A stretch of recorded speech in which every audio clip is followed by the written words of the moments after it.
Well, good morning, everybody. I'm back with you again today, continuing our discussion on suffering and mourning, on grief. And I had a couple thoughts come to me that I wanted to share with you today because I think that it will lay a good foundation for where we're going. I have not forgotten about the Psalm 23 that we are going to go through, and that's still kind of bouncing around in my brain. But I wanted to come to the one question that plagues us, not only as Christians, but as humans. The underlying struggle that we have with the one question that we're going to talk about today. Why? Why? That is something that we ask ourselves over and over and over again. Why did this happen? Why am I in this place? Why did they do that? Why this? Why that? And I started to take a look at that word, why, and the philosophy behind it. And I wanted to share some thoughts with you today. First of all, if you're a believer in Yeshua, a believer in Christ, that was the first question that you had when you came to Christ. Why? Why do I need him? I remember, you know, sharing the gospel with people. They're like, why would I do this? What's in it for me, basically? Why? Why do I need this? And we ask ourselves that, whether we even acknowledge that we do or not. Why? Why should I do this? Why should I change what I was and try to become something new? There has to be a motivation. I was approached recently by someone that is out there spreading the word and spreading the gospel. And he asked me about a certain person. And he said, do you think so and so will ever come to accept the Lord? I know that this man had shared with her several times.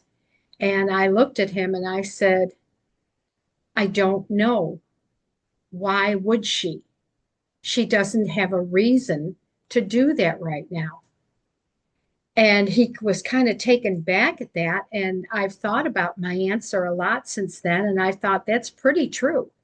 If everything is going well, if you have all the money you want, your health is in perfect condition, and you have a little storybook life, why would you need to change anything? Why would you need to admit that you need something more by accepting Yeshua into your life? So the first why we have to deal with is the one at the very beginning of our faith. Why? Why should I do this? I remember after I came to the Lord and I asked the pastor, he wanted to come to the house and talk with my husband and I, and we sat on the couch. And, you know, Dave had told me before he came, I'm not doing anything. He's not going to get me to go to church. I'm not going to give him my money. Nothing is going to change. I like things the way they are. He was wrestling with that question of why should I? And he had determined in his mind that he shouldn't. He didn't have a need to do it at that moment. We all have that point in our lives where we have to ask why. Why God? Only not why God, but why God? I mean, why? Why would we need him? If you've come to know the Lord later in life, you've probably lived long enough to understand why you need God, because life is hard. So that's the question that we struggle with at the beginning, and we struggle with that the whole way through. Why? Why do these things happen? Why did I do that? As a child, I'm sure you stood there in your kitchen and your mother or your father looked at you and said, why the heck did you do that? Why? And most of the time we don't know. We don't know why we do things. We do things based on the knowledge and the understanding that we have at the moment that they are coming to us. I remember telling someone, because I had a really wild childhood, and they asked me, how were you able to forgive them?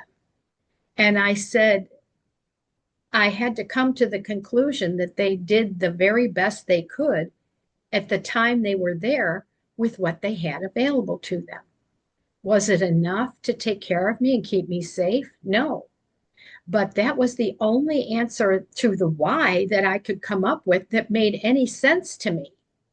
And that's what we do as adults. We try to figure out why things have happened, because we're looking for some kind of logic or understanding or reason. The answer to the why question is always, what was the reason for that? What was the purpose for that? Why did it happen?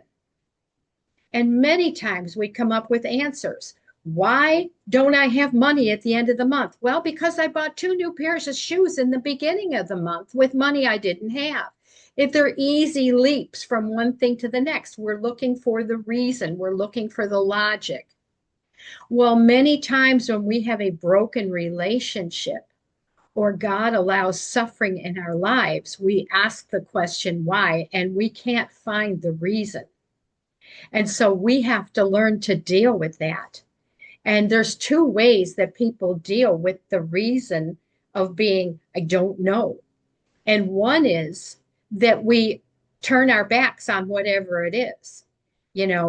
Two friends have an argument, and the hillbillies, let's go back to that, the Hatfields and the McCoys, and they were fighting for years. And they said, why are you fighting? We don't know. We're just fighting, because they can't find a reason. They can't find any understanding. So they just continue in that mess that they're in. And sometimes when we have something come across our path that causes us to say, why?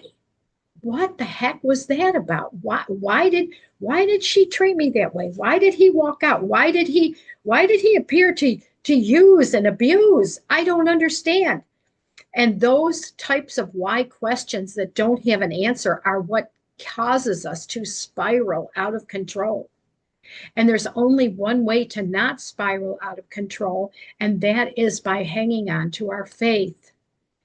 The bottom line is, we are not going to understand everything. We can't. We're not God.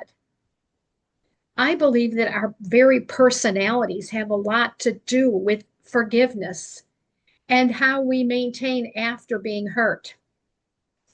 There are some who are very much the round peg goes in the round hole and the square peg goes in the square hole. And everything has to be making sense. It has to be linear, where you can follow the dots along and you can say, because I did this and this happened, I did this and then this happened. And they get to a logical conclusion. What I'm talking about today is when there is no logical conclusion, where there is no reason, where there is no understanding, where you just have to deal. You just have to deal. This question of why is not a new one. And I'm old enough to remember Nancy Kerrigan. If any of you are old enough, you will remember the one word that she said. What was it? Why? Why? She was injured and could not skate, and she melted onto the ice, and she just sat there, and her whole crying boohoo was why? Why? She couldn't understand why this had happened. It was the 1994 Olympics, and she was sitting on the ice and she was screaming, why? And if you go back and you research that, you will find more memes on that one word than you would ever care to read. It said it was the most viewed clip of the entire Olympics, was her on the ice crying out, why? And we laugh about that. If we pull up one of those GIFs now on our phones to put it into an email or a funny text, and we type in why, she will come up, why? Because she was looking for answers. She was looking for some type of reason or understanding why she had prepared for these Olympics for years. And now she found herself on the ground with a knee that would not even allow her to stand. Whether our moment is like that, or our moment is because children have walked out of our lives, children have decided that their reality is different, perhaps, than your reality. They have made choices that have impacted you, and you find yourself with that huge question, why? Why did that happen? And you turn to the Lord sometimes in anger and you say, why? I did everything right. I did everything I could do. I showed up. If you've ever been fired from a job and you don't know why, you come out of that where they're saying, I'm sorry, we have to let you go. And you're like, why? Why? And so you spend the next few days going over, well, I did this, I turned in that report, and I thought I did this, and I was happy in the meetings. And why? I was fired several years ago from a company, and I did not honestly know why. And I was called in, and I thought we were doing great. I thought everything was going great. And I said, why? Why am I being let go? I just could not comprehend it. And she told me that I had fallen asleep in a meeting. Well, I didn't know I fell asleep in a meeting. Obviously, if I'm asleep, I don't know. And to this day, I think, is that the reason why I was fired? Sometimes we don't know the whys of why we were fired, why our children walked out. Why did it happen? Why am I feeling this way? Why is it when everything seems to be going okay in my life, why do I still struggle with those feelings of, could I have done something different? Or could I have said something different? Or could I do this? Why am I like this? Why? It's because we're searching for that explanation, for that reason, for that justification. Because in our minds, we have to have done something, or somebody did something to cause this. We are not alone. As we look back at scriptures, I started at the beginning and I was thinking about everybody, and I was thinking about Moses and how many times when he was in the wilderness did he sit there and go, why did I kill that guy? Could I have handled the situation a little better so that that guy was not murdered? Why did I do that? Why did Abraham twice tell the people that his wife was his sister? Why? Didn't he learn the first time? Don't you think he wrestled with that? The scripture doesn't tell us how they felt emotionally when these things happened. What about Joseph? When he was in the bottom of that pit, or everything's going on, and we're reading the story, and we're like, why? Why did that happen to him? But we have a tendency to flip through till the end of the story and say, well, Joseph became this, and Moses used this. And what about Paul? What about the Paul that was persecuting the believers and having them killed? And he was there when Stephen was stoned. And he had to go back and ask himself and ask the Lord, why? Why did I do that? They all did it because their choices were made on the understanding and the wisdom that they had at the time. And we grow and we learn, and our perceptions and our ideas and our motivations change as we learn. There's a fundamental principle within all of us that wants to know why. I was a school teacher for years.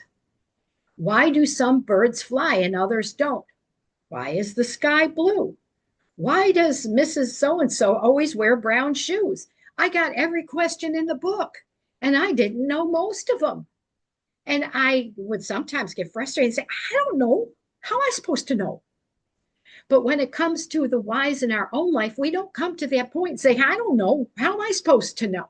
We just keep pushing and pushing. And if we keep pushing for answers to the question why, when we don't have one and when God is not providing one, it is going to lead us to have a stone heart, because we are going to get ticked off and we're going to get angry and we're going to say, fine, I did all I can, the heck with them. It's me or them, and I'm choosing me. And that's the way one of the things that we do when we don't understand why something happens, when we can't control it, when we can't understand it, when we can't find a reason for it, we get mad at it. And we see that in our relationships, where people just don't tell me that. If you try to introduce some new logic or some new understanding, I don't want to hear that from you. It's because they're not willing to change what's going on. So rather than be open to a new idea or asking themselves why I'm being asked to change, they will in turn shoot the messenger. And we have to be careful as we allow God to heal us from these things that have taken place in our lives, that we do not become like those people. We do not become where we're just angry. We're always angry with everybody. Years ago, when I was in women's ministry, I was counseling a woman that was in a relationship with her husband, and her husband was cheating on her, and she was finding every excuse in the book why to keep taking him back. And I told her, you got to stop the bleeding. You got to stop. You've got to put your foot down. You've got to put your guardrails up. You've got to take care of yourself. And she got mad at me and told me off and walked away from me. And I just thought, okay, that's her prerogative. 3 years later, I got a letter from her and said, thank you. I couldn't hear it at the time because I didn't know why, but I know why now. And it has led me to be in a better place. All of us are going to come to the place in our lives where we are going to have questions that we just don't know the answer to. And we need to take a biblical understanding of why God allows things to happen. Why does he allow human suffering? Why does he allow you to be miserable? Do you think that he just picks a name out of a hat and it's Tuesday, it's Cindy's day to have something go wrong? And so he allows something to happen that's just going to knock me on my butt? It doesn't make sense, does it? Well, even when these things take place, we have to ask ourselves why they take place. But we have to ask him, and then we have to be ready for the answer. And sometimes he doesn't give us the answer. Sometimes we don't know why they happen. There's a very close connection between the reason things happen and our emotions. And because of our finite thinking, we have a tendency to think that if we can find a reason for things, that therefore we are in control of them and that we have not done anything really wrong. You'll hear that a lot with arguments. And I'm bringing that up because of this, what we were talking about with our children. You know, I said in the last video, and I'll say again, I can't change the reason that my kids chose not to have me in their lives. I tried for 3 years to reconcile with my son. I didn't understand what I'd done wrong. The only answer I got from him is, Mom, you've got too much drama. Well, that means a lot, but it means nothing to me. I don't even understand what drama is. But I kept trying and trying and trying to make it better because I needed a reason. I needed to have something solid that I could hang on to that would tell me, okay, this is where it went wrong. This is where it went off the rails. Because see, if I had that reason, possibly I could correct it. I could fix it. I could mend it. I could have everything go okay. And for several years after that, I wrote to him on his birthday and I said, happy birthday. I'm just thinking about you. And I just want to let you know I love you. And I never got a response back. And again, it would bring it up in me. Why is he so angry with me? And about 5 or so years ago, I just had to let it go. Let it go. Let it be what it is. When you're in a relationship and it breaks apart and you have done everything you can physically and spiritually do to repair that relationship, there comes a point where you just need to say, I need to let it be. I can't fix this. With my one son, I came to the conclusion, he will not return to me until he returns to the Lord. And that was my only reason I could come up with, but it brought me peace. It brought me peace because I was able to move on. Let it be. After you let it be, you let it go. And that's the hardest thing to do, to let something go. We as humans hang on to stupid stuff.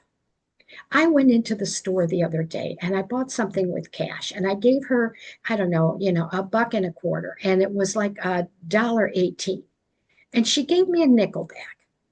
And I said, thank you. And I put it in my purse. And my first thought was, well, I'm not going to make a big deal out of the 2 cents. Who cares? And I got outside the store and I thought, well, dang it all. That was my 2 cents.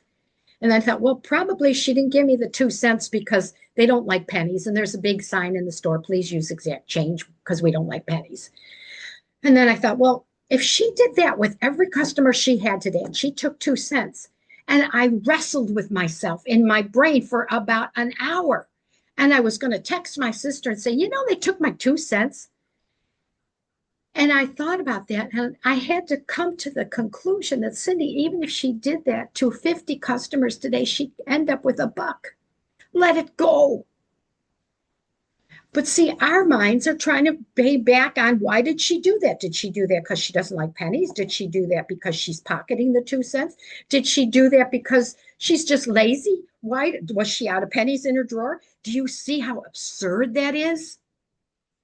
And that example shows us over and over what we do in our brains when we take something that we should have just let it be and then let it go. And so we need to practice that in our own lives when we have these relationships that just are not making sense. Let it be. Let it sit. Don't try to solve everything. Don't try to fix everything. Don't try to mend everything. And then to let it go. Because God's got you. And He knows you. And there's a purpose for this. And we don't always know the purpose. And that's just so frustrating for me. I want to know why I'm doing this. Like, why did this happen when I just got above boards financially? Why did my car break down? Why did my tire pop? Why did this? Why did that? Do you hear the word in there? Why? Because we're looking to the why instead of the who. And the who is Yahweh. He's Yeshua, who wants to do things in our lives and in our hearts to turn those stone hearts into a heart of flesh, into a soft heart that is moldable, to teach us. I play this little game on my phone. I don't even know what it's called. And I'm going along. I don't know. It's just one of those things I can play while I'm watching TV and while I'm bored and everything else. And I'm just playing along with all these things. And I hit one level I could not beat and could not beat. And I got so frustrated. Why can't I beat this level? And I actually wrote to the designers of the thing. And I said, you're making the game too hard because I've been on this level for almost 7 days. And if I don't get past this level pretty soon, I'm just going to quit the game. Like there's probably a whole room of people sitting there thinking, oh no, Cindy Gore is going to quit the game. Strategy, everybody. Let's get together and find a solution. I don't think that happened. By the time they got back to me 2 days later, I had moved on and forgotten I'd ever written. But we have to know why. Well, what they did recently was they introduced this little robot guy that if you beat 10 levels, you get the robot guy. And the robot guy stays with you for 24 hours. And if you get down to like 2 or 3 moves at the end of your screen, he will come in, he will shoot those levels and he will make it so that you can move on to the next level. Well, I found myself flying along. It's 10 levels, 14 levels. And I'm like, I'm so bored with this game. And I would put it down before the guy would even expire after his 24 hours or whatever, because I got tired of winning. There was no challenge in it. There was nothing for me to do except just keep playing until I got bored and put it down. And I thought of that when I was thinking about why God allows things in our lives. And I wondered how boring my life would be if everything I touched turned to gold. If everything I touched just went my way. If the sun was always shining. If everybody loved me. If everything I touched was wonderful, if my recipes always turned out, if my paintings were something that people were clamoring over. And I thought, what a dud I'd be. I would be totally useless to everybody because it would be all about the me show. And what am I going to do today that's going to go wonderfully? Do I enjoy the times where things don't make sense? Absolutely not. No, it hurts. Pain is pain is pain.